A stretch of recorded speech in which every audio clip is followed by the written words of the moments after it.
So we're back with another Street Hockey Life podcast. Today I have someone that I met in Nashville after a nice invite. Um, am I saying this right, Ashley? Is it Mouzzon? Yeah, that's right. All right, perfect, perfect. So Ashley is the founder of Ball Hockey Boot Camp, and today we've got a little bit of time to talk to her about what she's looking to do and grow the game of women's ball hockey. So Ash, I'm just going to turn it right over to you. How did you get into the game? How did this whole thing come about? Yeah, so actually I got into the game way back when, like we're talking like second grade. So I'm originally from New Jersey, so around that time we had some street hockey going on, but I was only able to play for like maybe 2 years just because at that time ball hockey wasn't a thing. So like no one was like, yeah, you can go all the way with ball hockey. Everybody was like, listen, you put some roller skates on, or you put some ice skates on, and that's how you continue to play hockey. But I don't think my parents were big fans of me playing with boys. And, obviously, as you get older, the boys just get bigger, and there's that. So my parents did not allow me to continue to play after that. But those 2 years, I don't know what they did. I don't remember my coach's name, but it sparked something where I begged and begged for years to play. I taught myself how to roller skate so that I could Wow. try to get on the ice. But my parents were like, yeah, we're not having it. I don't care what you do. I was like, great. So I That's didn't awesome. actually, I didn't actually pick up hockey again until I was an adult. So once I got into college, when I was attending Montclair State for a little bit up in North Jersey, they were trying really hard to put a women's ice team together, but the school wasn't having it. I guess I didn't see the benefit in having a women's ice program, which is funny because years later, the now defunct NWHL or the PHF was playing there. The Riveters at one point were playing at Montclair. I was like, wow, that's crazy. Like they wouldn't even give Interesting. this team, Yeah. but there's a Wow. pro team practicing there now. So fast forward to when I was in the army, that's when I started playing adult women's ice hockey. So I picked it back up after I gave birth to my son. It was like 2017. Started playing a year after he was born, and I was playing in Alaska of all places. So that's how I got back into ice hockey. And then fast forward a couple years after that, I found ball hockey again, and I've been playing ever since. So Excellent. So were you trying to get into ice hockey first? yeah, originally, Okay. because like street hockey, like I said, like they pitched it to you as, hey, this is how you can get started, but eventually you're gonna transfer over. Like there's nothing for you after this league. And then I tried to get into ice hockey, but it didn't work It out. didn't So work out. Okay. And your parents didn't want you to play no. ice hockey then? Okay. No, they were not involved. They were not into it. And I really think it was just because there were no girls programs. I think, excuse me, if there were girls programs, I think that they would have been like, oh yeah, like that makes sense. But it makes sense when you see, there's only boys programs, and obviously boys are going to get bigger. They're going to play a lot harder. And, I think my parents were just really afraid of me getting hurt. So I think Getting that hurt. Okay. was barriers. Are you the first in your family to actually play hockey then? Is this like a brand new thing for your Technically, family? so technically, I have a cousin that played when she was in high school, but she kind of like fizzled out with it. She didn't really play for too long. And it was more like recreational play, but technically somebody that like wants to continue to play it, yeah, for sure. My parents did not play hockey or anything. My mom is not really like an athletic person. My dad is more the athlete. So I did transfer over to track. So I did start running a lot. So I mean that benefits me now for Of ball. course. Of course, But Ash. I did run track for a couple years in high school, so that kind of gave me my athletic ability and really taught me like my drive and all that good stuff with doing all those track practices and everything. That's awesome. So after you try to kind of create this program in college, but the college didn't want a women's program, and then you grew up in Jersey, Mhm. and then how did ball hockey boot camp sort of evolve? Like where did this whole idea come from?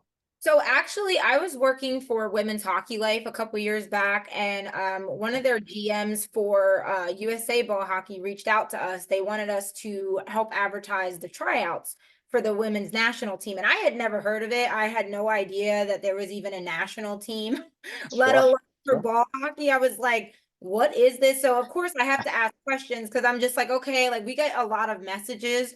So we had to ask some details. I was like, okay, what is this? Where is it? Like, what is your organization? So they let me know, like, oh yeah, we do tryouts every couple years. We take a team over to play overseas. And I was like, oh, okay. I was like, can anybody try out? Or Sure. start getting the insider info. Like, can anybody do this? Or do you have to have a certain background, or do you have to have a certain hockey resume? They're like, no, no, anybody, as long as you pay for a membership and you can come play and try out and check it out. So I actually went to the 2021 tryouts in Indiana. I drove all the way from Wow. South Carolina to Indiana. My parents thought I was crazy because they were like, what are you talking about? You're going to try out for a team? I was like, they said anybody. So I'm going to go and check it out.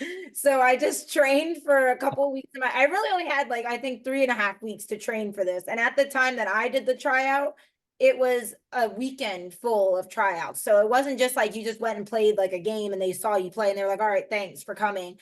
It was Saturday from 9 to 4, and then Sunday from like 9 to 11:30. And Okay. it was brutal. I'm not gonna lie. Like that was that was rough. It was a lot. And I was definitely not like the most in shape person, but I think I did pretty good. I didn't quit. I didn't be like, you know what, halfway through, listen, these girls, they got it. Like I'm good. I stuck with it, met a lot of people. Everybody was really, really nice. There were a couple other girls there that had never done something like that. So we kind of all talked about it. And it was a lot of fun. That's And awesome. surprised that in all places, Fort Wayne, Indiana is where I would like start playing ball hockey again. And it was on a full rink and we were running nonstop. Like there was it was a lot. After those 2 days, I swore like it felt like I ran a marathon. I remember trying to drive back and my body just like locked up. So anytime I got Can only anytime imagine. I got out of the car, I'm just like, don't look at me. People be like, what is her problem? I could barely walk. Like my legs were that sore. Right. I I've been there after an Ironman tournament that we had. I was like, the short 12-minute games with six guys, and you're running a huge rink. You're just exhausted the next day. Yeah, that's But this is double what you had done. So, well, how long were you playing hockey before you actually went to that tryout?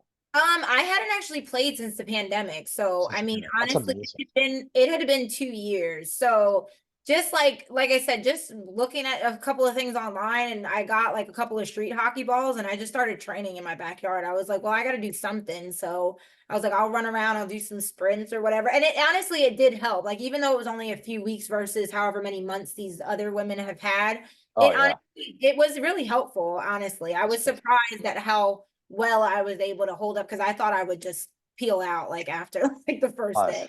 that's really impressive. I mean, when these women are very good from what I've been able to see. So you just stepping in there, that's pretty impressive, actually. Yeah, it was wild. When I got there, I was like, okay, was this a good idea?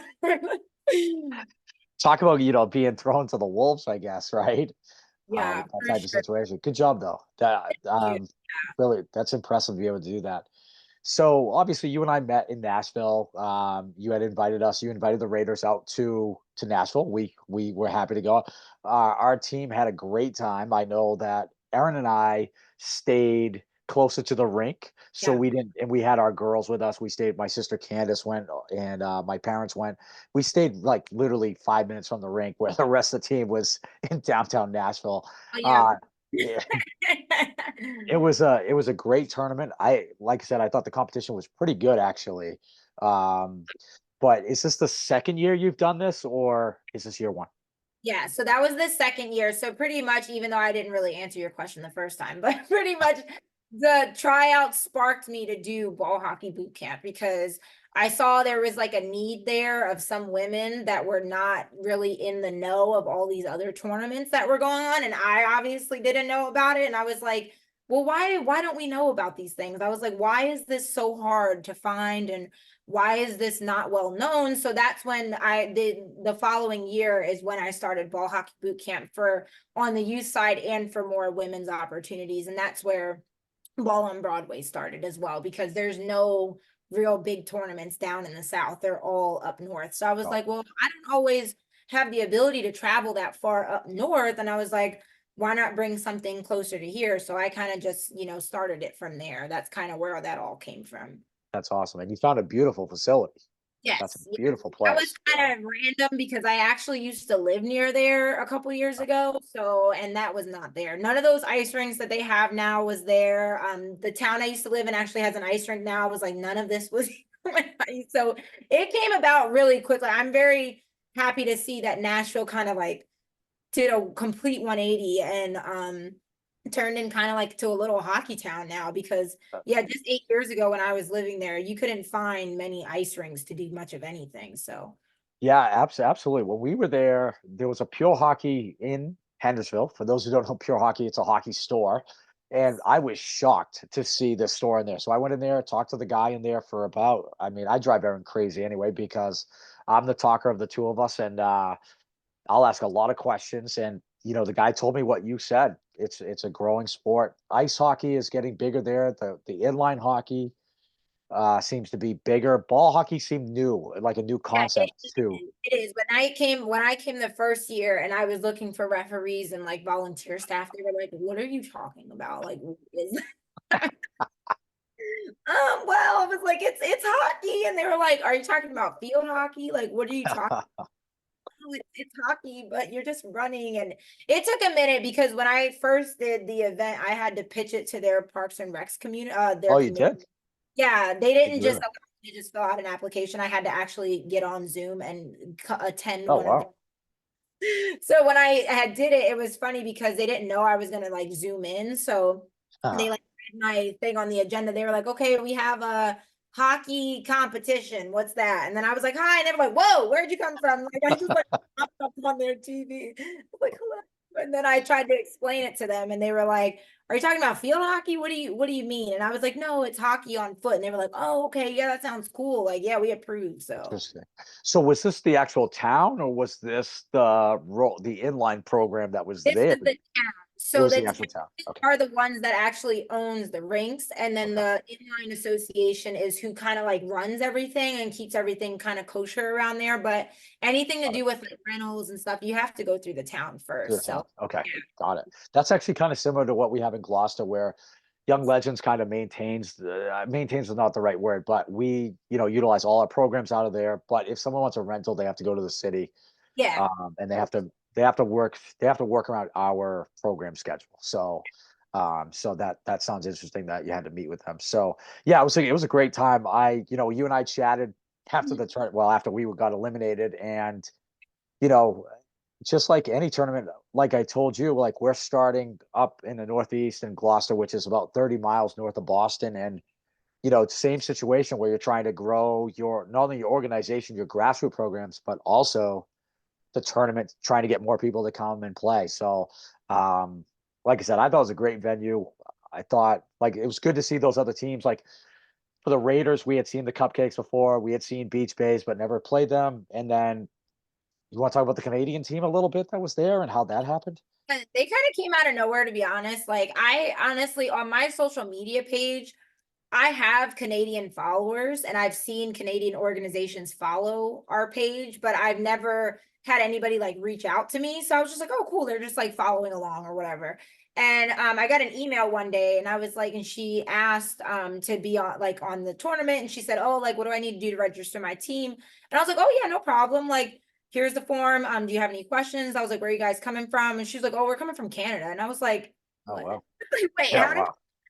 and I didn't even ask. I was just so excited about that they found us. So I'm thinking in my head, it must be somebody from Canada following us that said something to someone else and they just joined in and wanted to register. It wasn't until at the tournament that I asked the captain how they found us. And she actually said she Googled and found us. And I was like, wait, how Interesting. did you Google us and find it? And she was like, well, we've been looking for other tournaments. We've been wanting to go somewhere different. And we honestly just typed in Nashville just to see what was there. And your thing was the first thing that came up. I was like, well, Oh, the that's SEO was excellent. working because I would have never guessed that. And their organization that she told me that they were a part of was not following us at all. And I was like, that is honestly just pure luck that they even found us, to be honest.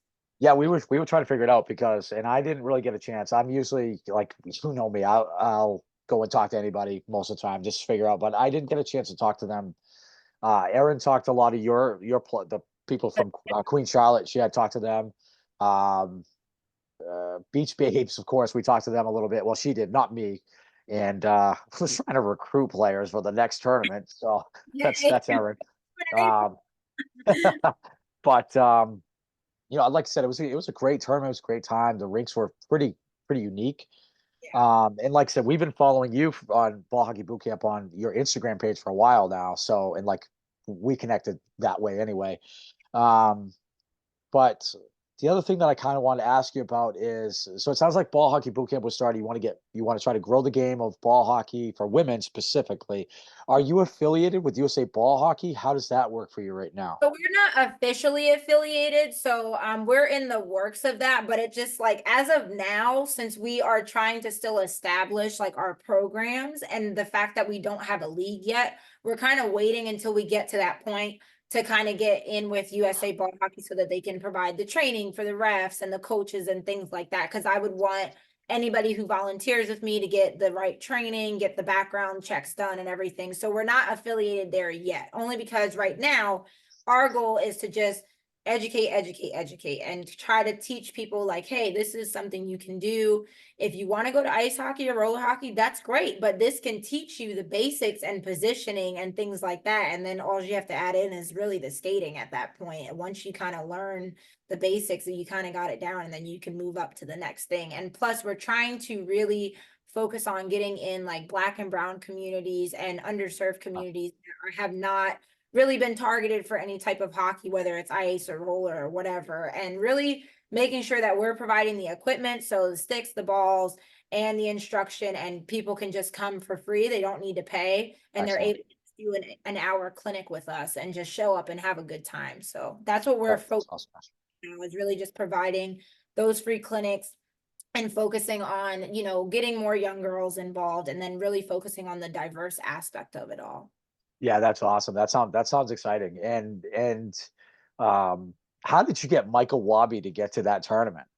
That was honestly, he tried last year.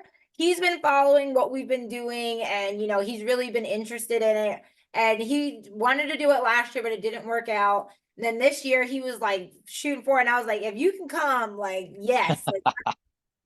And once USA Ball Hockey signed off that they wanted to do the live ref clinic, I didn't even know it was the first live ref clinic ever. So Oh, it's what awesome. did that was like a part of Yeah, history, because they had never done one in person. They'd only ever done it online. So I was like, that's awesome. We need to get people in there. And he was like, I want to do it. I want to teach it. And I was like, okay, like, yes. And then he said he wanted to ref the games as well. And I was like, absolutely, we could totally use your expertise. You could help the other refs out there that, if they have any specific questions, that would be great. And he did an awesome job. I was so happy. He was very excited to come. I think he awesome. reached out to me early, like in November, and was like, I'm trying to come to this tournament. And I was like, yes, all Oh, right. I was impressed because I mean, for those who don't know Michael Wabi, he's the chief referee for USA Ball Hockey, ISPHF. I mean, he's a great guy.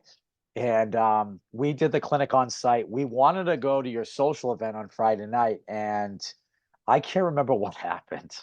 That's Uh, I okay. think our kids were a little bit tired, and then downtown Nashville is loud. We just drove through there, and it is loud down there. Um, It's wild. It's like that 365. There's no it's like course. good Like to it's know. Good to know. So, but what ended up happening is we went to. It was cold too. It was like I'm from New England, so I thought it was going to be warmer, but it just felt like being at home, which was fine. It was good ball hockey weather where you're not sweating to death. Yeah. So Michael said, "Why don't we go to Starbucks?" So we went to a coffee shop down the road. Actually, I think by the hotel you were staying at, that area, and then we could have been there for at least another 2 hours with all the Yeah, information. that's what everybody was telling me. I was Yeah, so happy to hear that, yeah. because I know So sometimes it can be like kind of hard, like coming in as a player, trying to learn like the different rules and stuff. But I was so happy to hear that feedback. A lot yeah, of people saying that, like, oh, that could have been all day. And I was like, really? Like, it could oh, wow, be. that's awesome. It certainly could be. And I mean, we've talked about him with USA Ball Hockey for Young Legends in Gloucester is actually having them do a clinic with us as well with our referees. Because we need that training. Our head referee is a guy that has a lot of ice experience, Nice. very brilliant brilliant kid and understands the game on multiple levels. And Kyle Edmonds is his name. So, but we need a little bit more. Specific. I need I need more. Like for example, like what calls playing hockey all my life. I still don't know. And ball hockey is different. It is different. So, um, but so I know we're short on time today, so I did want to ask you. I've always been fascinated with the military. I've just been fascinated with it. I've been fascinated with people that go to it. And just a short story: when I was in prep school, have you ever heard of Norwich University? I think so, yeah. Up in I went to prep school on the border of Vermont, New Hampshire, and Norwich was about I wouldn't quote me on this, but it's like 45 minutes from where I went to prep school. So they had a person come to our school. And my senior year, like I knew that I was going to play college hockey and I had to make a decision on where I was going to go. And if I had gone to Norwich, I don't know if I would have made the team or not. I wasn't being recruited to go there. Mhm. So long story short, they had someone come to the school and I was just fascinated with it. But when I went to the school to watch the team play, there was all these cadets there, and I was just totally, totally overwhelmed. But I think what drew me to the military was this idea of discipline, and this idea of growing and being disciplined. So, what kind of drew you to it? I know you said you were in the army. Are you still active, or No, I'm a veteran. So when I was actually pregnant with my son, I got out just because with my husband being in, I was not a fan of the dual military lifestyle. So, because I mean, honestly, like Uncle Sam doesn't care. Like if there's a deployment, y'all are both gonna go, and it doesn't matter if you have one kid, 10 kids. They're like, okay, well, send them to grandma and grandpa, and you gotta oh, go. really? Yeah, I I wouldn't know that. I didn't want that, and I was like, yeah, no, that's not happening. And it was funny because right after I got out, I think like a year later, my husband deployed, and I would have been Oh, on that wow, if I didn't like get out. So I was like, yeah, no, I'm glad I got because that wasn't that's gonna. amazing. But yeah, Mm. mostly what drew me was that my dad was actually in the Air Force for 10 years. He was in the Air Force Reserve. So I had actually discovered this was back when they let you keep everything. Now you can't really keep a whole bunch of stuff. But he was able to keep like his helmet and like his bags he had and like certain equipment that he had. And I remember finding it and I was like, oh, this is cool. Like, this is like soldier stuff or whatever. And he was like, I wasn't a soldier, I was an airman. I was like, oh, okay, my bad. So he talked about it all the time. He would talk about like not like overboard about it because he's not really somebody that would like to, showboat that he was like in the Air Force or whatever. But he talked about, oh, this is what you have to do to get in. This is how I did boot camp. And I don't know why, but boot camp always seemed like really fun. And I was like, I don't know what it is, but the obstacle courses seemed like really cool. And I always like the idea of doing something like that in the rain and like the mud. And I was like, that looks tough. Like if you do that, like you're tough, bro. So that kind of got my gears like rolling. So around 10, I would tell anybody that asked me, they'd be like, what are you gonna do when you grow up? I'm like, I'm joining the military, like I'm joining the Air Force. So I actually didn't join the Air Force, obviously. I didn't like Right. the recruit. So Air Force, that was negative in my book when it came to the recruiter. I was not a fan of her. I thought she was like, gonna tell me like a whole bunch of nonsense. And I was like, you know what? And she actually, the Air Force is finicky too. You can't just walk in the Air Force office. You have to make an appointment. So like they make it known that they don't need you. You need them. So it's not like they're not like other places like the Marines or the Army where they're like, hey, we'll take anybody, whatever. Like come to Interesting. us. They're not like that. They're like, And what's your test scores? Oh, like what, they're very funny. And most of the time there's a wait list. So even if you get in, you pass everything, they could be like, it's going to take you like 2 years to get in because of right now we're over numbers. So I didn't want to wait 2 years and I didn't like the recruiter. When I scheduled my appointment with her, she actually didn't tell me that the address on the website is not actually where her office was. So I drove to the address on her website and I tried to call her. She didn't answer the phone. I had my dad call her and he was like, wow, that lady was rude. And I was like, what did she like she said that she emailed you and told you where it was. And I was like, I have no email. Like, what is she talking about? I'm just sitting in the middle of nowhere, like to some random address that I drove to. And I was like, you know what? I'm done.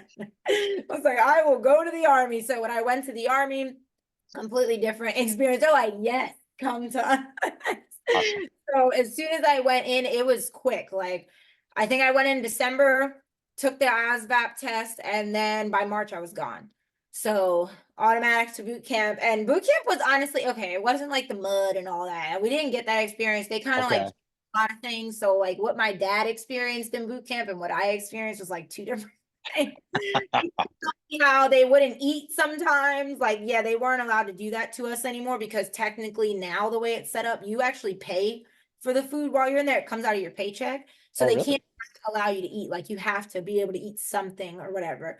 So you still have Oh, the wow. 10-minute rule, like you do have to hurry up or whatever. But I was really drawn to like the marching and the cadence calling and just like, hurrying up and waiting and all of that stuff. So That's awesome. Do you feel like it is, and thank you for your service, by the way, and appreciate all that. Do you feel like it made you a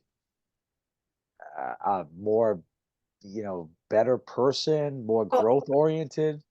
100%. Because I mean, when I went in, I was only 20, I think, or I just turned 20 when I was in basic training. I had my birthday in basic training. I remember we were Wow, on our victory forge, so we were 4 days in the woods or whatever. It was so silly. You're just like in the woods or whatever. They wouldn't allow you to shower, so we were like disgusting after those days. It was horrible. But I remember turning 20 and I was like, this is a really good decision. Like I'm really happy that I did this. I did not regret it, not like one bit. And plus, even though I was only in for a short amount of time, I was only in for 3.5 years, but I did so much in those 3.5 years, more than I could have ever did with like a job at that age or anything like that. And awesome. you really do have to like step up kind of when you get there. I was promoted to like squad leader, so I was in charge of 12 other people. Some of these people were older than me. They didn't look like me. They were different, like from different places. So it really forces you to kind of really adapt and overcome quickly, because if you can't achieve it as a team, it's just not going to work out and everybody's going to fail, and then it's going to suck for all of us. Like we're all going to get in trouble. So you really get the idea of like teamwork and how your mistake can cost like other people issues as Mhm. well. So you start to think Absolutely. about others and really learning how to work with people. I remember one of the ladies that I had to work with, she was 35 and she's listening to a 20-year-old. I'm pretty sure she's probably like, I don't give a damn what this girl is saying. Like she doesn't know anything. And I'm like, I do know like some stuff. So, it was like that was a different dynamic. I had never been in that position where I'm in charge of other people. And then during my time that I was in, I actually deployed as well. So going overseas and deploying, I had never been out of the country before. So going overseas and doing that whole thing, I went to Kuwait and Iraq and like, was out and doing things. So it was an interesting experience. And I always tell everybody I would do it again 100%, because like the boot camp itself and the AIT, I remember just the physical aspect of it is what I really enjoyed the most. Like that was the most I've ever been exhausted and learned how to like push past it, because you kind Love it. of get to the point where if you think about it too much, you're like, oh my God, my body can't do this. But like you learn your body actually can handle it. It's just that you have to push past it to get to that point. So, and also while I was in, I did do air assault training as well. So I kind of like rappelled out of a helicopter Oh, and like wow. That's so, cool. and the other thing you have to do to pass is you have to do a 12-mile ruck march. That was like one of the hardest things I've ever done. And like you have to do it in 3 hours with like 40 pounds, and you have to wear like your full kit with your helmet and everything. That was so hard. Like when I tell you, like you hit a wall, anybody that's ever run like a 5K or like any type of long distance race and you hit a wall, that's literally what it felt like. But you have all this stuff on you. It's dark. Oh, It's morning, you're like, oh my God, why am I here? But when you learn how to, like I said, push past that like physical block, you can get through it and like you're actually fine. Like you're gonna be tired, obviously, but that's what allowed me to really understand what my limits are, how I can go past it, and how to also work with others and really just, be open to new experiences and things changing and things like that. So that's awesome. I wanted to leave you with this story quickly. When I was never in the military, and there's a gentleman that lives. His son has played for Young Legends. He actually played hockey with me when we were kids. Great guy. Went to the military. Him and his wife, I think, are Army. I think they're Army, and he runs a police versus fire game because he's a police officer now that we do as a fundraiser, pretty, which oh my which God. which is cool. So the his wife now wants to do a military ball hockey game to, which would be cool. But long story short, he does a ruck. It's not a run; it's a walk that he does 26 miles. He's always raising money for veterans, and um, once we get this rink paid off, we'll be making a donation to him specifically. But I'll share this with you. Last year, I've done two half marathons in my life. Excuse me, everybody. Um, last year I did what they call the Fools Run, which is in my hometown. And Ash, it is loaded with hills. And I I was getting ready. We were getting ready to open the rink up. It happened on April 2nd of last year, and we were getting ready to open the rink up. So I didn't have a lot of time to train for this, but I'm like, I signed up for it. I have to do it. And I had done a previous half marathon that I there's a podcast that Danny and I talk about. We ran it together. Well, he and his wife ran, and I ran ahead. I got to mile 11 and a half, and I had fasted, which I would not recommend this to anybody. I fasted because at that time I was trying to cut some weight, which I need to start doing I'm trying to get myself into a challenge. So I had fasted all night. I was just drinking water, and I'm like, mentally, I can handle it. I got to mile 11 and a half, and I can tell you that I was effed up. I was messed up. Roll to go to the ER that day because oh my goodness, that is wild. Never, I would never encourage anybody to do that because my mindset was okay. And like there was an aid station at mile 11. I'm like, oh, good, perfect. I'll get water or get Gatorade or something. And I had been drinking water on the run, so I had been taking care of myself that way. But when people talk about running 100 milers and they're out there 100 miles and stuff, I'm like, I can see why people start hallucinating because my mind was literally like, I could feel my body like saying, I hate you. You know, Yeah, I physically hate you, but I'm like, okay. So what I ended up doing is I ended up walking and jogging the rest of the mile and a half or whatever that was. And I did it, but I was messed up. Like I was, but like you said, you get to that point where you're like, I can't stop. I have to keep going. And so what I will say is I'll train better next time and eat.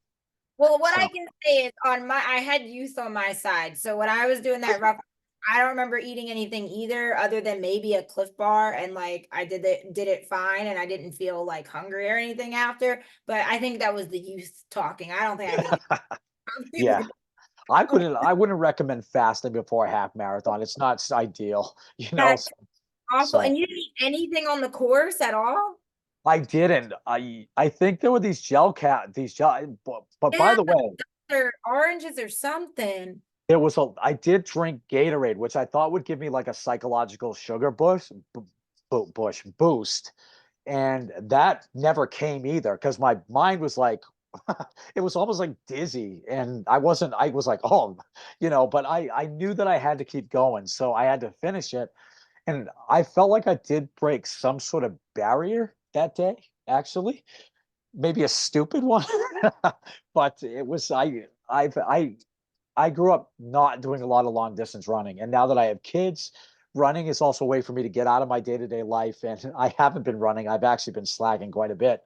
But I gotta start getting ready because NBHL season's right around the corner from so I gotta get Really eat um before your games, even if it's yes. orange or something.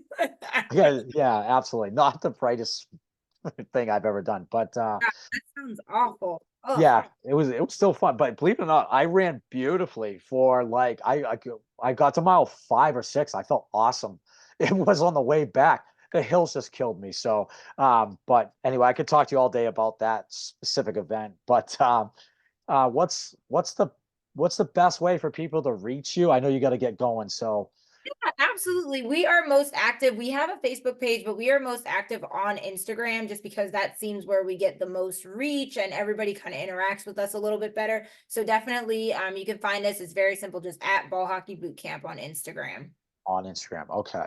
And any tournaments coming up? Anything you want to plug or anything that's going on?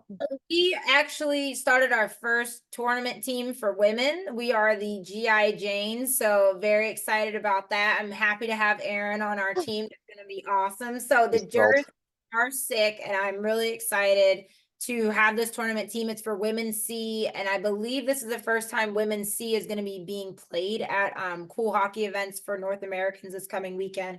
So very excited to just, and a lot of these women, they don't know each other, so it'll be very interesting to kind of bring everybody together for this new division at North American. So very excited about it. That's awesome. That's awesome. I'll be there to support you guys. What's nice about this, Ashley, is like I played in the North Americans a couple years ago with a team from Orlando, And now, like, I think there's a few Raiders that are jealous that she's going down there to play. But we decided to go to Nashville to your tournament this year, and it just was a lot in between. Yeah, So, it is a lot. There's you some know, people that can do it year round, and more power to them because I'm like, man, absolutely. how do you afford this? And two, like, are you not tired? 'Cause- This is true. So we're leaving Friday to get down there.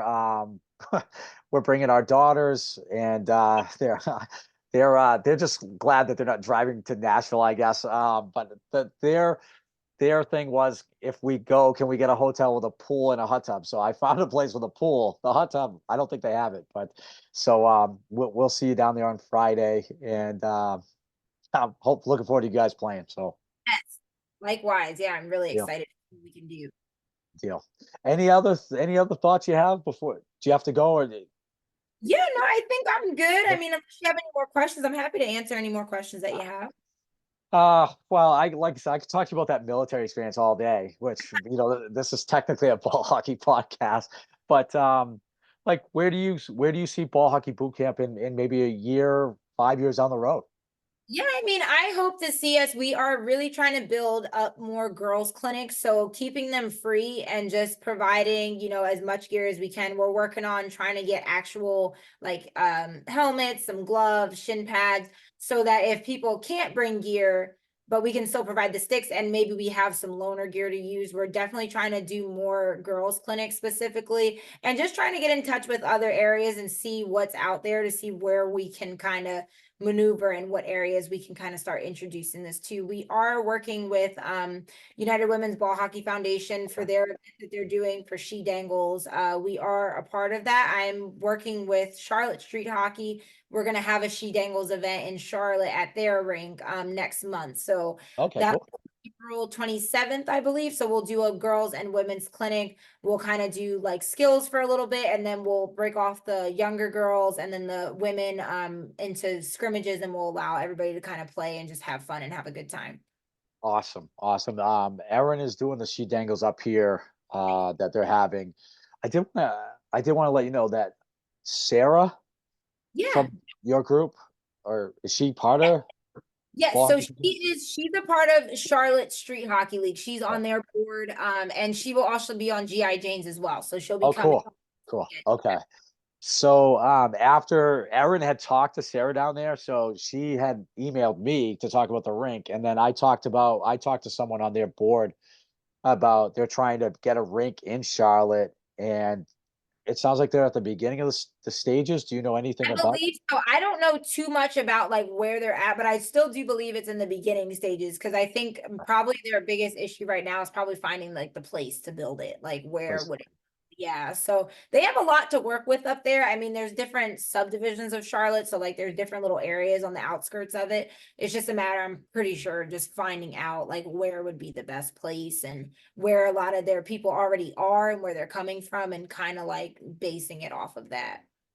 Excellent. So and you're moving closer to Nashville, right? Is that the Yeah, game plan for you? yeah. When's that?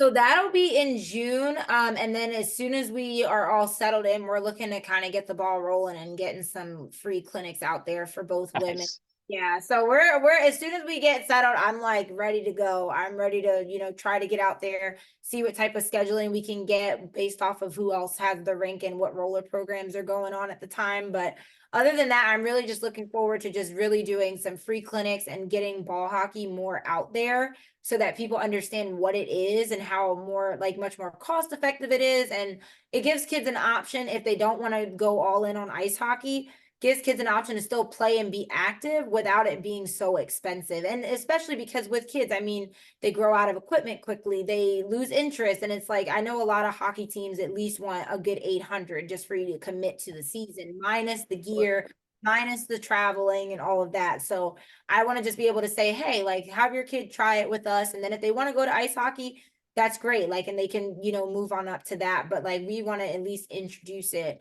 and get kids interested and have it serve as another option. So even if they want to do both, we'll kind of work around that and make sure that we're kind of, offsetting, Smart move. schedule and a roller, I mean, and the roller hockey because they do have that down there too. So kind of Yeah. work around everything and just giving kids another option just to be active, but with it being more cost effective. That's what I think. It's interesting that you say that because I think, like, being from Boston, the Bruins are trying to do that more. Like, they're trying to create, like, they gave us money to build our rink to kind of be us to be an extension of them in the sense of trying to get more kids in the game. Where we live, ice hockey is king, being in the Northeast. I mean, but to your point, it's definitely much more affordable. What we noticed is we actually hosted an intro to ball hockey program for women on Saturday. And it's really interesting because we have like our players, like Erin's only been playing since last June, right? And she's really fallen in love with the game. But what we noticed is we had the women have 2 hours. There was some new people that had never played before, and Nice. they came out and tried it. And then we had our Raiders and some of our house league players just do the coaching as opposed to me. I like the idea of giving the women more autonomy and more like it's their league. Yeah, Uh, there's, you know what I mean? There's logistics that have to go through our board, but Erin does a great job. So I was like, you guys be the faces of this and because encourage them and things like that. And they did a great job. And what we found out is after we hosted a pickup game, which we usually do on Saturday anyway, mhm. a lot of the Raiders they end up staying and playing. But what we noticed is more people are interested in playing right now because it's getting nice out and people Yeah. want to be outside. You know what I mean? So I don't know if Yeah, you're there's noticing so that much as well. space without it being too hot too, because that's always Yeah. like a factor. I played a summer league with Charlotte last year, and luckily it didn't get too hot, but there were definitely some days where you're like, okay, this kind of sucks. Like this is really hot out here. But Uh, other times it wasn't as bad. Like I was actually shocked. I was thinking it was gonna go the other way and just get like extremely hot and to the point where it wasn't going to be enjoyable at that point in time and everybody's just going to kind of slow down because that's natural. I mean, you're out there sprinting around and like we're on cement, so the cement is oh radiating. God. Yeah. So it just, yeah, and that was horrible. Like I remember there was maybe one or two games where it was kind of like, oh, okay, it's really, you really can feel it. But everything else surprisingly stayed pretty even, which was good because I was really worried about that. I was like, I hope it doesn't get too hot. Oh, absolutely. That's you're absolutely right. And we learned like, do you think Charlotte's gonna get like a rink with surface, like actual tile, or Hope so. I mean, I would hope so for sure because it's definitely different, and that was one thing I had to like prepare the Queen Charlotte players for. I let them know like, hey, like the ball is gonna move a lot faster on this floor than it will on the court that you guys normally play on, and like you can see it automatically because even when I play out there, and I had some games that I played last weekend. One little tap, that ball barely moved. And I was like, man, if this was on regular foot, that ball would have went fine. And yes. like you really have to be conscious of like how hard you're hitting it. Cause I was like, man, when you just tap it, it doesn't go anywhere. But now I'm like, I really have to like hit the crap out of it for it to really move across the surface. But if you're on I a agree. regular sport court, it's like a little bit and it could really roll, and go. But yeah, not on like the tennis court surface. It's Uh, definitely. I agree with you. I mean, we played when Young Legends started.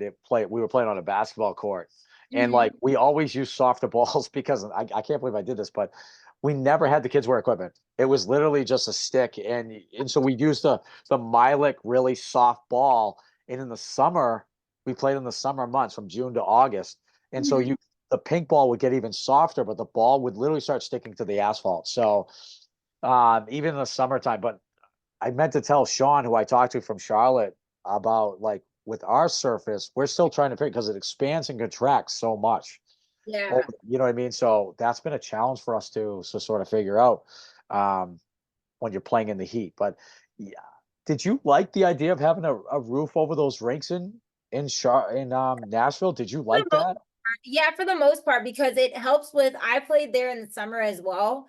Okay. So I played last year and it honestly wasn't that hot, but I know some people were complaining about the heat. But to me, after you're in South Carolina, like it gets super hot early here. So in Nashville, luckily it wasn't as humid and it didn't actually feel that bad to me. I was like, this is it. Like, oh, okay, we're good then. Like, this isn't that bad. But under the coverage, it did help because when you're playing during the middle of the day and it already is hot, you definitely don't want the sun on you. Like you don't want that extra heat kind of radiating down as you're playing. The only problem I saw with it is that sometimes with it getting cold and then it heating up a little bit the next day, it creates that condensation.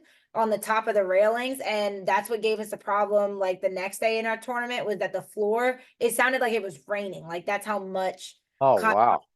coming down. And I was like really worried about it because I said, I know from last year we did have rain, but a little bit kind of like blew into the rinks a little bit, and it did make the floor really slippery because they don't have a draining system underneath. So if it's gonna rain, it'll pool under there. It won't go anywhere. So that's why I was really concerned about that condensation kind of coming down. But luckily Yeah, they were able good. to dry out. But yeah, you could hear as soon as you came in, you could hear it just drip dropping on the ground. And I was like, That's oh no. amazing. I wouldn't even have thought of that either. That's a great point with Yeah, that. yeah.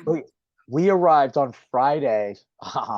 So we drove from Massachusetts, and we had the three girls with us who I think you're going to see this weekend. And my parents and my sister, because my sister brought her two kids, which are they're very young. They're infants. But long story short, when we drove, we made a trip out of it. We stayed in DC for a night, Mhm. and then we drove over to Nashville. And when we arrived on Friday, it was pouring. And we, of course, after we got settled in the Airbnb, we went right to the rink. And you're absolutely right. When we got there, Aaron and I went on it, and we were like, "Oh, it's pooling." It was pooling water. It was kind of like a sideways rain. I know this sounds ridiculous. It was a sideways rain. So one side of the rink was actually a puddle. I was like, I wouldn't have expected that. So, um, It's definitely interesting. I think it's just the way they designed it and they didn't bring the coverage down on the side. okay. So like because obviously like sometimes the sun will cut in on one part of the rink, and Yes, I noticed that. thanks for the goalies because then they're kind of standing in the sun, which is awful. I mean, like, because they don't really get much movement outside of it. So that was the only downside I saw. But with our tournament, we don't have to worry about people overheating. It's too hot. It's too cold. Yeah, It's way too cold. Even last year it was that cold. So I was wasn't it that surprised. cold? Yeah, Yeah, so I was like, it's probably going to be another cold one. Like, and I wasn't, the only thing I wasn't expecting was the wind. The the wind was wind.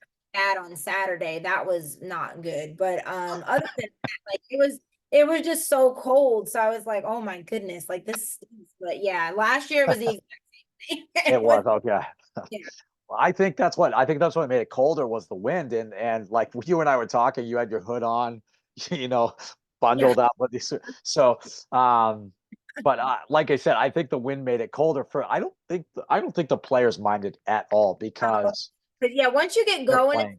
it's not as bad. But like, yeah, just standing there, you just tense up. Like it's just too cold. And like I tried to like keep walking around. I had hand warmers for the rest just in case. Like, and I was That's like, nice hey, of you. not like that at least.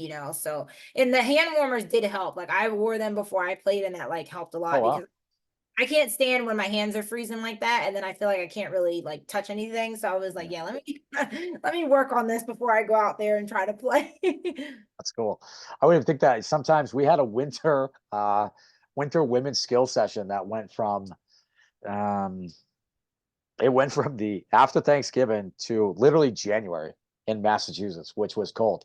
Now, Leominster Leominster has a winter team, a winter program, so these guys do play like all year round sometimes. But like I would literally put on my gloves. My I some one time did, and I'm just training the players, but I had winter gloves on, and I was still cold. So I Yeah, you know we were it's interesting because up here in Massachusetts the winters are getting a little bit more milder, like but I always tell them I'm like if you played pond hockey this is what it's like. You're out there skating in cold weather and stuff like that. So um but yeah, they're tough. These women are tough, which is good. So if I get our men's program to get going like this, we'll be try to travel as well. So um but yeah, so are there any other tournaments that GI Janes are going to this year, or is it just No, not as of right now. We are working on building a minority women's hockey team, so we're working on that. It probably won't be GI Janes, it'll be under a different name just so that it kind of establishes itself as something different, but we are trying to compete later this year. I'm just not sure what tournament we're going to go to just yet, but we are trying to compete and get that team off the ground because I believe it will be the first like all women's like minority team featuring that's all awesome. so we're trying to get that together. It's just a matter of finding the right time so that everybody gets a chance to be on the team. But that's something we're going to continue throughout the years. Like it's not going to just be a one and done, kind of thing. It'll just be something that we keep building upon. And then, we pick some tournaments throughout the year, and whoever can, come to those specific ones or all of them, then they have a spot on the roster. Awesome. With the ball hockey, do you feel like this is probably kind of a maybe you've thought about this is how do you reach those communities? Is there a strategy that you have in place? Not necessarily like a strategy, like coming from like a research perspective, but just a matter of I think it helps to have that representation. Like, so when people see me, they're like, okay, like this is a woman of color who is playing the sport. And I know kind of like more of the ins and outs of it. There's just a stigma around it that certain people of color believe that it's just really not a sport for them. They don't see themselves in it very often, especially with you can't really showcase women's hockey because not a lot of people know about pro women's hockey. Like it's still kind of it's getting there, and I'm glad that they're doing all of what they're doing, like with the PWHL now and everything like that. But it's still not it's not on the level of the NHL. And then when you look at the NHL, you don't see a lot of players of color. You might see one or two out there, but you really have to be kind of like a big fan to really recognize who they are and what teams they're on. So it's mainly just trying to break down that stigma of saying like, no, this is a sport that you can play and you belong in the sport. Like, and we can be and serve as that representation so that younger kids will be able to see it. Absolutely. That's awesome. I mean, I have you been to any PWHL games yet? I don't know if they're No, I wish I've been seeing them, and I know that they just did like their takeover tour, and I was so jealous because like they just went to different places, and I was like, oh man, I hope as they expand, they'll come down to the southern region. But yeah, it stings that all the teams are kind of like up north, Canada, yeah. like that. So I yeah, I I've been fortunate to go to two of them, mostly because some of the Raiders players invited Erin, so then I get to go too. Um, and we haven't brought our daughters yet to the game, but it would be nice for them to see one at some point. And the games are fairly inexpensive, and yes, but the hockey's pretty good. Both times that I've gone, the Boston team has lost, so I don't know what that means, but where the stadium that they play in is literally probably maybe 15 minutes from where I live. So nice, it's just right down the road for us. But it's impressive. You see a lot of young girls there. You see a lot of young players, young women too, which is great. And one of our board of directors, when we talked about when we built our rink, Ashley, we knew we had been promoting women's and youth girls getting into ball hockey. We had promoted that through the course of the rink. And when we started it, one of our board directors came up to me. We were at actually a hockey game together playing, and he goes, I think the women's program is going to be the most popular program. And I mean, the Raiders are kind of pioneers going to Nashville, going to Leominster. They've been to Rhode Island. We're going to be going to Tiverton after so they're kind of trendsetters and they have no problem going, which is great. And it's really nice for me because Erin, you know, I'm at a stage actually where I'm more kind of transitioning more to the bench as a yeah. coach and running programs. And now she's like, I want to play all the time. So it's kind of a nice thing. And what I wanted to share with you from we didn't get to say this is like I didn't get to tell you this in Nashville, but growing up, ice hockey allowed me to go places that I probably never would have been able to go to. Like I got to go to Washington D.C. to play in a hockey tournament, right, and go see the nation's capital.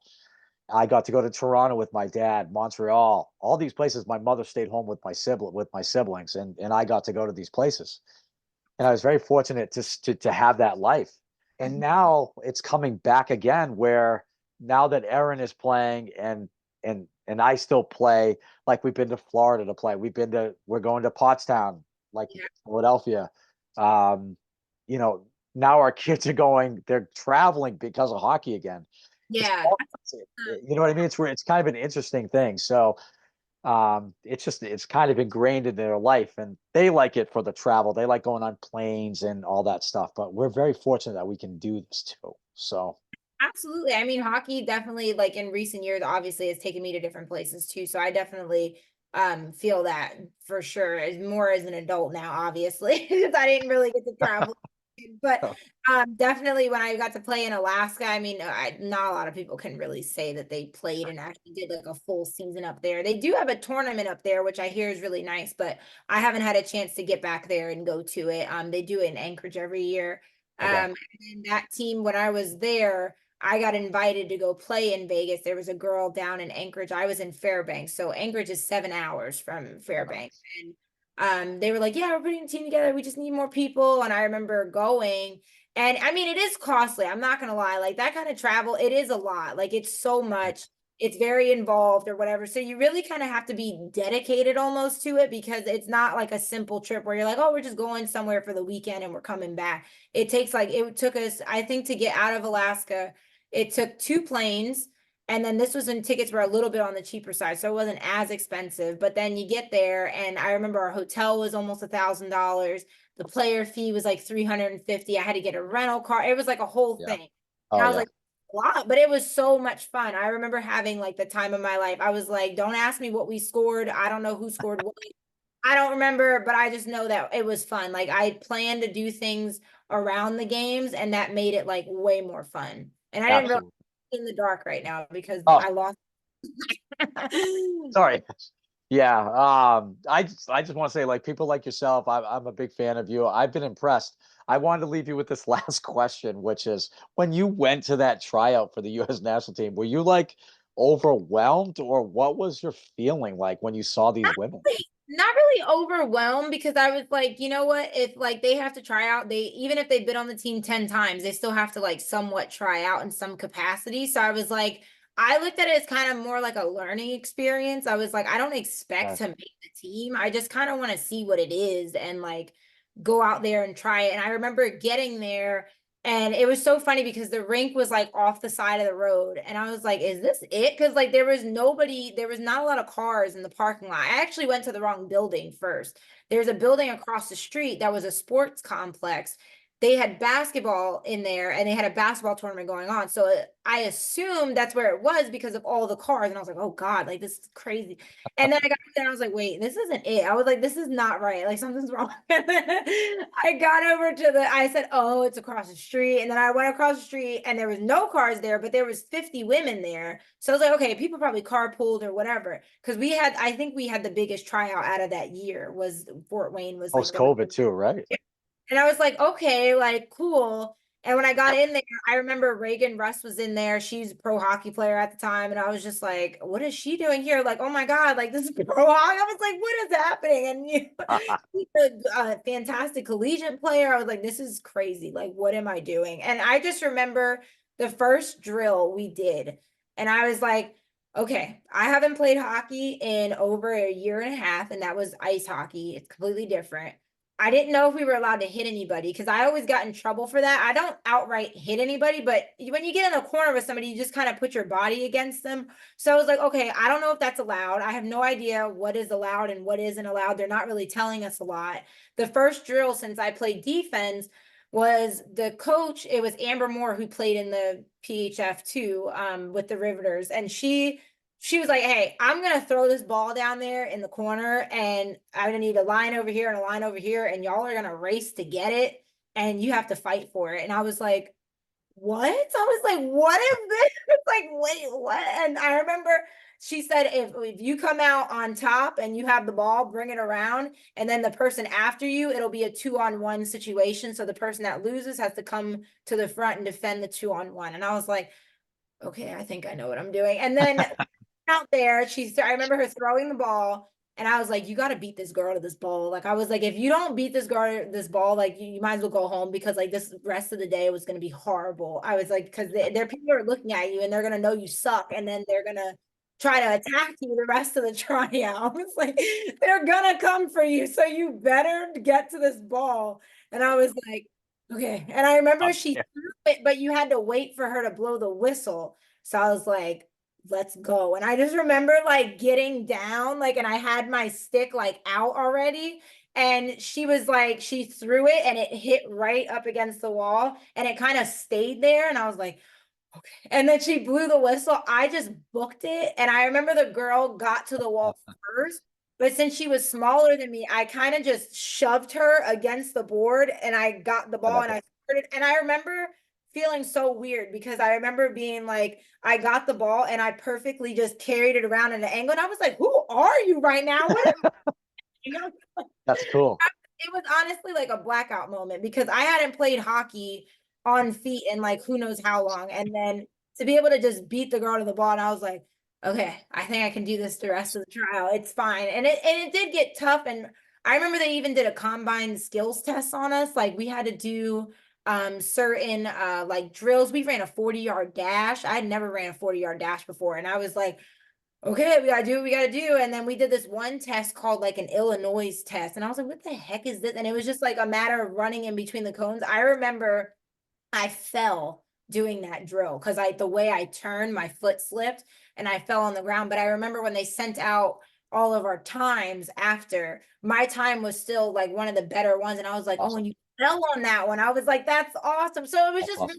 really cool to see, like, to just try it and to do it. And I was like, I don't care like who else is out there. I'm just out here just for myself and just to see like what I'm capable of. And then to just go from there. I was like, if you don't make the team, oh well. I was like, at least you went and you did it. I was like, that was a lot. And not to mention the drive there was like 11 hours to Was drive. it? That's Yeah, did so you, it was a long drive. Yeah, the whole weekend was like really long, but it was so worth it. Like after it was over, after that first day, I remember being like really excited, like that I went there and did it. And then the next day went back and we just did a lot of like game like scenarios and it was just a lot of fun. Like I just remember having a lot of fun.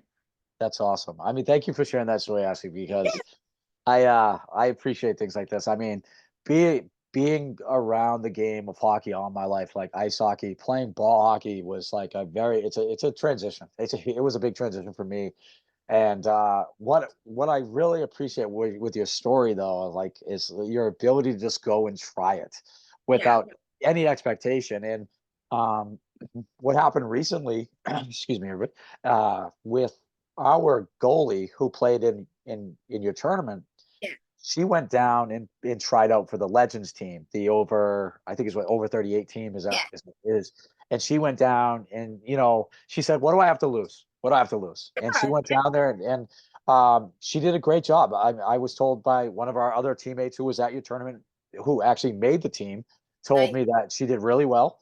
And and she's been playing a lot of floor hockey. So I always tell her, I'm like, listen, you've just really started your ball hockey career, Yeah. and just keep with it.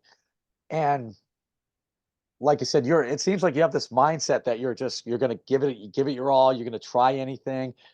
You know what I mean? Would you agree with that? Is that sort of Yeah, absolutely. I mean, it was the same thing with the tournament. Like I didn't know what I was doing. I've never ran a tournament before. I was I was like, I mean, don't you just make a sign up sheet and people just either they sign up or they don't? I was like, I don't know what else to do. But like honestly, I really believe in timing too. Like I don't believe that just because like you go out for something that it's meant to just be successful just because you went out and did it. I really believe in like the timing of it all. And I don't think if I didn't do USA ball hockey stuff, if I didn't do women's hockey life and work in social media and all that, I don't think this would have worked out as well as it did just because it kind of all laid the groundwork. Like from the army, okay, how do you solve a problem? You attack it at all angles. Like you don't just go one way and be like, all right, well, that didn't work out. I guess it's not going to work. No, you keep fighting to find a different angle until it does work out and finding the open awesome? door like kind of scenario. So just just a matter of like doing that. And I didn't know, I had no idea what I was doing. I didn't know it was going to be hard to get refs. I didn't know how to advertise. I didn't know who to advertise to. I was like, I have no idea who would be interested in this. But I said, if I don't have to pay for the rink up front and I can just put it out there and whoever shows up, then it'll be what it is. And then we'll go from there. And that first year was really rough. I mean, I had like 3 refs cancel like the week of, and I was like, okay, like what do I do now? And I just remember thinking like, you're gonna have to get out there and ref it yourself. Like if no one wants to show up, I was like, so good thing I have the certification. And I was like, I remember buying a whistle like fully prepared to ref my own tournament. I was like, if it comes to that, I will do it because there's no other option. Like there people are coming. I have 2 refs right now. Like it's just got to work out or it just doesn't work out. I was like, I don't have anything else to go off of. I was like, and that part of it, I mean, it's not your fault. Like I can't force staff to show up and everything like that. No matter how much you're willing to pay people, people are gonna, people Of pretty much course. and do what they want to do. So it was just a matter of whatever went wrong. Okay, how do I fix it? What's the next step? Like I tried not to dwell on it and just keep moving forward because I was like, if you stop now, it's gonna be done. I remember at one point it became like a full-time thing trying to find people and trying to find staff. Like I was supposed to be working, I'm making phone calls to people in Nashville, anybody that I could reach out to. I remember putting out a plea on Twitter, I need help, someone help me. People were actually messaging me and trying telling me other places to reach out to. They were like, here's this guy's number, call him and find out if he can. Here's somebody else I know. And like I said, at least I know I'm giving it all. So I said, the universe has to give me something back. Like I am literally giving everything that I can do right now. I said, something is going to come back. And it ended up working out just fine. Like no one would have known that we lost any referees that weekend. Totally. I mean, like I said, I was so impressed. You have to start somewhere, right? You Yeah. have to start somewhere. And you and I talked about Jason Kelly. I'm actually doing the podcast with him on site on Saturday, with Jason to talk about cool hockey a little bit. But someone like yourself, it's just so impressive just because I told Aaron, I'm like, uh, being on the Instagram on Young Legends, I said, yeah, someone from, ball hockey boot camp invite us to go to Nashville. She's like, let's go, and I said, yeah, well, it's next year. So, because I think that was like right around November, and she did it. She got the team together, and they said, "Yeah, we'll go." I think Nashville is a place that people want to go to, though. Yeah. You know what I mean? That's part of the location, and but like I give you a lot of credit just to give you an insight into like Young Legends. We hosted a tournament last year at our rink, and it was Gloucester, Mass turned 400 years old, and it's been a fishing town, and so they were celebrating the heritage, and so we jumped on the bandwagon, and we partnered with the 400th committee, and we did a tournament, and we Nice. had we had three local teams, which is my team called Legends, which is going to be confusing with our Legends national team, so it's not that. Um, we had one of our, and we had two other of our men's league teams play. And then we had a team from Leominster. We had a team from kind of the Leominster, Lowell, Fitchburg area, which you're not going to know where those are, but they're about an hour from where Gloucester is. And they came down for the day. And one of the things that they gave us feedback on was, of course, referees. Yeah. And like we had a referee that had been an ice hockey referee for like 30 years, but he still doesn't really understand the ball hockey. He doesn't, and that's not his fault. We need to get him trained and things like that. So that was kind of the one thing that we had to do. Even um, our head referee, who I had mentioned earlier, Kyle Edmonds, he plays for us, and he's like, we didn't think we were going to make the championship. We end up making the championship against a team from this. I'm saying this area from out of town, and he had to go. He goes, Kyle, I'm in a ref. I'm not going to be able to play. I'm like, okay, but that was a sacrifice he made, and he would have helped us. But refereeing is so important, and um, it's hard to find them. It It's is hard to because find I mean, and also no one wants to go and they getting whether they're getting paid like high amounts or not. No one wants to be cursed at. No one wants to be screamed at or whatever. So it's completely understandable why there's a shortage, especially when it comes to adults, because adults are more likely to run their mouths and just say stuff, which I understand. Like it's a competitive thing, and like people want to be competitive and they want to have fun. But sometimes I have noticed when people take it a little too far, like when they're just constantly saying something, and it's just like, okay, like just back off a little bit, and you see it everywhere. I've seen it in ice, I've seen it in ball hockey. Like you see, it doesn't matter if it's a D League game, it like people just go nuts. I don't know what it is about that, but it just happens. Like anytime I've played at the rec level or even at a tournament, someone always has something to say to the ref. And I'm just like,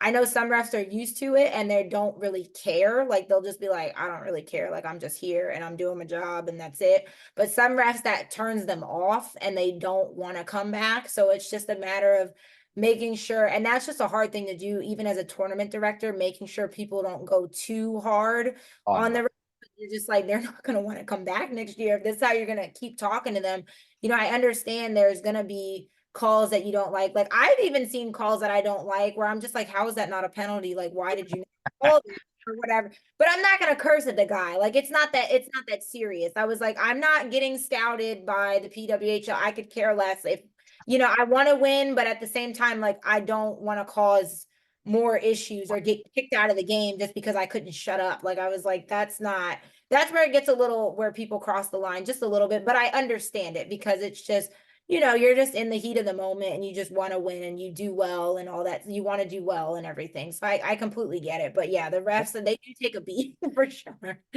Well, like even in the tournament in Nashville, where there was the kid that was the Yeah. ice hockey ref, the poor kid. I went over to him after. I said, "Listen, you did a great job. You know, it's not easy. Different rule, floating blue." And he just was like, "Yeah." At one point, I didn't know if there was no icing. I'm like, "Listen, you did a fine job. You know, Yeah, I thought you did a great job." he So was he was holding his own, and I was like, "That's what you got to do. You just got to totally be." fine. And I was like, "If you're gonna continue to ref, even if it's not ball hockey, and you go to ref ice hockey games at a little bit of a higher level, those coaches are gonna be on you. Like they're gonna be on you and say stuff, and you just got to learn how to just shut it down. But that like comes with the territory, though, unfortunately. But that's any sport. I mean, if you go to a youth basketball game, parents, coaches go crazy. Like these kids are about to go to the Olympics, and you're just like, this is just a regular basketball Sure. game. Like, calm Absolutely, absolutely, down. It's not absolutely. gonna hurt their career. Relax a little bit. So yeah. Absolutely. I've actually I think it was only I now that I ref in our home league, I realize I now know it's like I know how they feel. So I treat referees. Although I was never one to yell at referees. I always tell our team we're accountable to the way we play. It's not Yeah. the ref's fault. It's we're accountable to our play. They're there to help us when they can. Speaking of that, Michael Wabi actually went out to dinner with us Nice. after our game when we played you guys, and we had dinner at a place that was I can't remember the name of it, but it was in that area Mhm. where we were staying, and it was like it's a Chinese food place. I was so excited for it because I love noodles. Um, and so what they let you do is they let you pick your protein and then they grill it for it's like hibachi almost. Nice. I'd never been to a place like that. So but it was that's what I'm talking about though, not the food, is having the team together and experiencing that together. That's what I hope more people get from this game, where it is about having fun and building lifelong friendships. So and Ashley, you did that. You created that environment for us. And Yeah, I try. I try to be, creating like a positive environment as I possibly can. Like I know I can't control, other teams or, but I try to just keep it neutral and make sure that everybody's having a good time and trying to just bring people together and bring them to a new location. absolutely, that's what's fun. That's what's fun. Everyone was a little like we didn't really do much because I mean when you have kids, It's hard. Yeah, it's no. hard. By the way, what's your son's name? His name's Caleb and he's Caleb. 6. So, yeah, Okay. when I took him to Vegas, I actually had my parents come, so I had a little bit of extra help. But even then, with me playing, and then that was my first ice tournament. I had never done a tournament before, That's and the awesome. game times were really strange. Like they spread the games out over 3 days.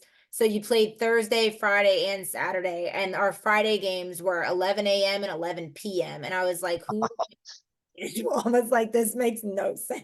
And it was that Friday night game. I remember the older women on our team were like, hey, we're going out after it's midnight. I was like, what? And they were like, yeah, we're going out. We got an open buffet at our hotel. And they were like, you want to come? I was like, no, I don't want to come. They were like, That's I'm so fun. over with you. You should have energy. And I'm like, I have a 1-year-old at the hotel. I'm not. And he was not on a good sleep schedule. He figured, hey, we're in Vegas. I'm staying up. He didn't want to do that either. And like that's what made it rough. I was like, oh my God. Because when Oh I was man.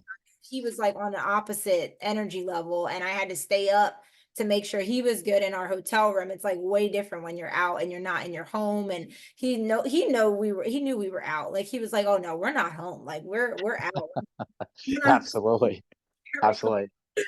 Thank God for my mom because she stayed with the kids like the whole Saturday. She was amazing. So, and my dad would go back and check on the kids, and then of course we would go home and have dinner and stuff like that. But it was like so it was a great trip.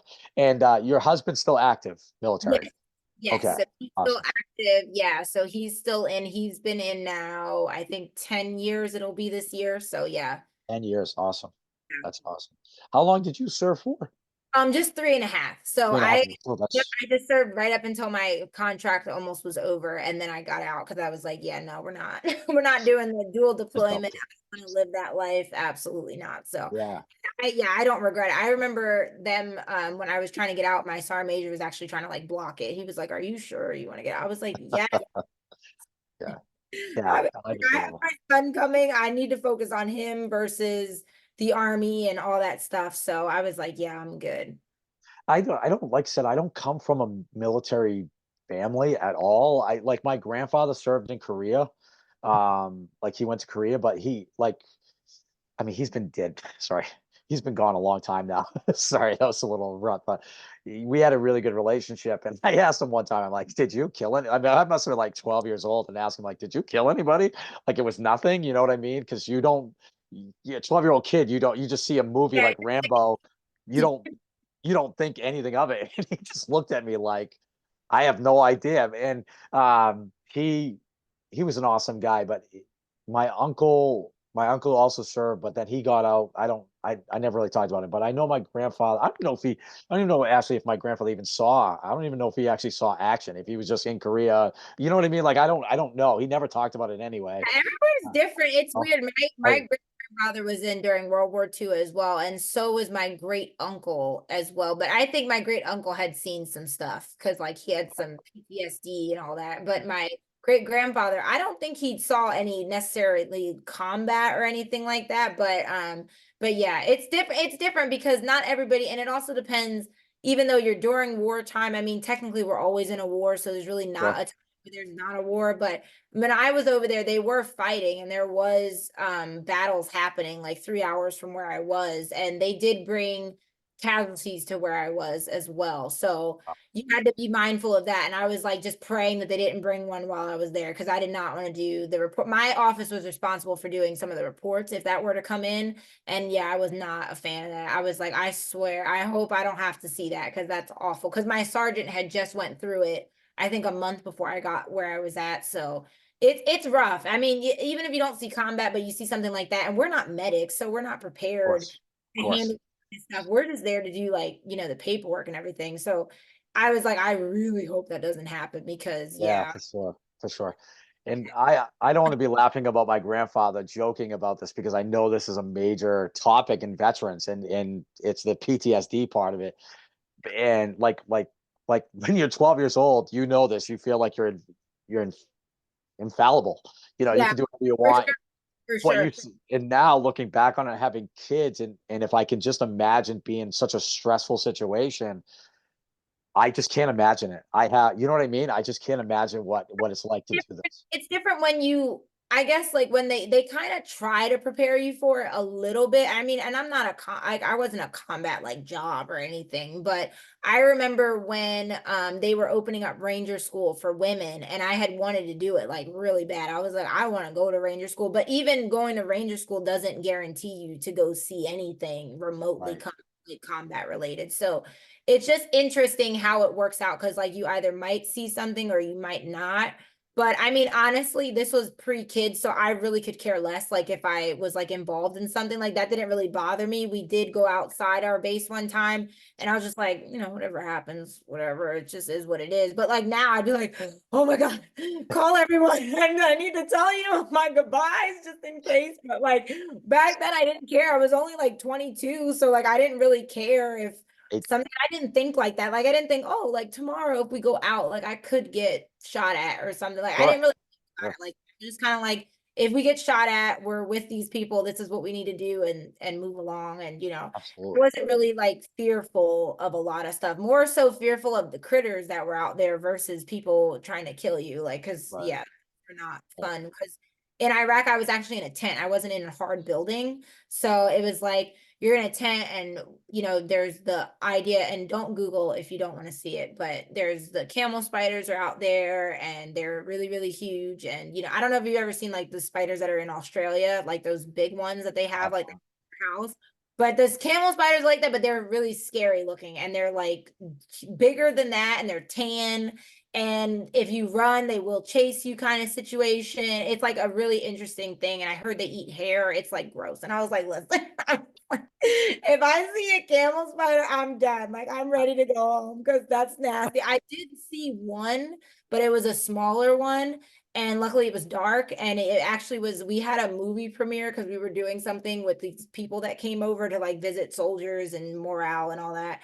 And it was funny because it was dark. Obviously we're watching a movie and we were putting on this event, so I remember standing kind of off to the side, but those chairs were set up in rows, and I remember seeing something kind of like skirt by, and I was like, what the heck was that? And then you saw it kind of make its way through the crowd, and everybody just started like going like this because they didn't know what it was.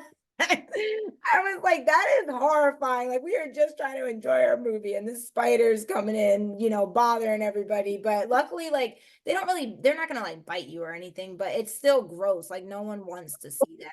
It's just kind of So, like, all right, but luckily I didn't see one like close and like out, because when you go to the shower or anything, you have to walk like outside. So like it's not yeah, like you're covered from anything. So, and sometimes it's nighttime when you're going to the shower, and that's when they're out most of the time. And then you're just like, I hope I don't see anything. Like I'm walking. yeah. And you're just like, let Oh, me get to the shower, let me hurry. And like, yeah. So that was like the only thing that like made that kind of better was, having a nice hot shower and just being able to just kind of like relax in your little tent or whatever after the long day. But other than that, like I said, I would go back. I mean, probably not now, but if I was still like, didn't have kids or whatever, I would honestly go back. It wasn't that horrible. I don't know what it's like now, but it wasn't that bad. Like I thought it was going to be a lot worse than what it was. So, that's good to know. The reason why I started off on this tangent again is I apologize. Just that um, my brother-in-law is in the Navy and he's going to be deployed. Um, he's been active duty now for a while and he's not been deployed. And like I said, that's Candace who went to the tournament and I think he's gonna be deployed at the end of this year. oh So yeah, yeah, their it's gonna deployments are a different monster. They got to be on the ship. It's tight. That's a whole different thing. Like I met a guy that was in the Navy, and he said when he was on the ship, he hated it because it's just so there's nothing for you to do really. People get bored very easily. Like I was like, yeah, no, I'm good. I was like, that looks horrible. I've seen their quarters. They don't look fun. I was like, luckily for me, we kind of like when I was in Kuwait, we were in what they call like a bay, so it was more open.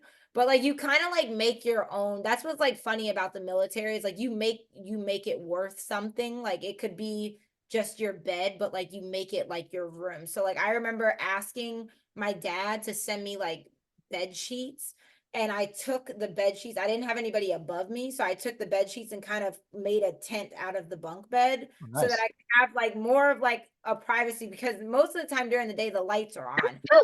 If you need to go to sleep, these bright lights are on. It's Oh, horrible. And I worked at night most of the time. So I was like, I'm normally asleep when everybody else is up making noise, talking, relaxing, doing what they're doing. So I would make like this little canopy thing. And then I'd be like, great. Like now I kind of like made my own blackout, like curtain situation, just so that I could have like some sense of like, sleep and be able to chill out and go to sleep and not be kept up by everybody else. So it's just interesting how you just learn to just get over it. Like you're just like, hey, we're gonna make it work over here. Even in Iraq, like when I tell people, oh yeah, we had a Halloween party, we did a fun run, we did a 10K. And I'll never forget this lady. We told people that they could wear costumes. This is fun because like the general was like, I'm gonna let y'all do something different. Wear the stupid costumes if you want. And this lady, she had on her PTs, and she took paper plates and forks and spoons from our dining hall, and yep, she placed them over her body to make like a skeleton costume, and she all she did was tape it along her like arms and leg, and it really looked like a skeleton costume. And I was like, see, that's what I'm talking about. Like we are in Iraq right now and we're worried about a Halloween party and running a 5K right now. We were having so much fun. I remember they let us like play music, and it was just a lot of fun. And that was the great. first time that I had ever seen like a war room up close. So like those rooms where, and I thought they were fake. I didn't think that was a real thing. Like the movies where they're like, oh, we must make these tough decisions. Like our men are out there, and that's like real. Like I remember That's going real. there, and you have your people are in there, like the higher up people, and then you have like other countries are in there as well, and they're kind of standing around, but they don't, it's not as fun as the movies. Like there's not one guy like, yeah, you need to do that. Like they don't act like that. So it's just kind of like more like really serious. And I remember going in there and my sergeant was sick one night and I had to deliver our slide. And I was like, wait, you want me to say it? And she was like, yeah, you don't have a choice. Like you have to go in there. And I was only a specialist. So all these other people in there are like officers. And I am 2 feet away from the two-star general. And he was scary. Like he was not like a nice looking guy, but he actually he looked scary.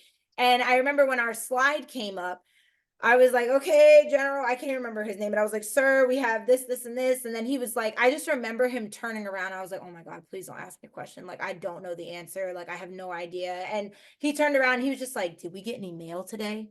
And I was like, no. And he was like, damn it. All right, moving on. All right, thanks. So, and I was like, oh, yeah, he's only worried about the mail. I was like, I think I want to believe that he recognized that I was a younger soldier and that I probably wouldn't know the answer if he did have a more serious question. So I was like, I hope that that's where he was going with that because I didn't work that section of it. I only did ID cards for people. So I didn't know what our numbers were doing with anything. I was like, I don't know any of this information. She just told me to read it. Like, I don't know what this means. So if you ask me a question, I'm just gonna be like, I'll get you the answer because I don't, I don't know. Oh yeah, it was fun though, like being in that room and like getting to like see it, and you have like all these computer screens up and everything, but like they make it look more glamorous than it really is. Like in the movies, how it looks like where people have like these high tech computers and like all this stuff. Yeah, we don't got all that. We got a Dell. Yeah. It's not that great. Like it's set up cool, but it's not like these high speed, people don't all look nice with like makeup on and they're like talking and doing all, yeah, no one looks like, everybody's pissed off, no one wants to be there, like everybody's tired. Good to know. Real life.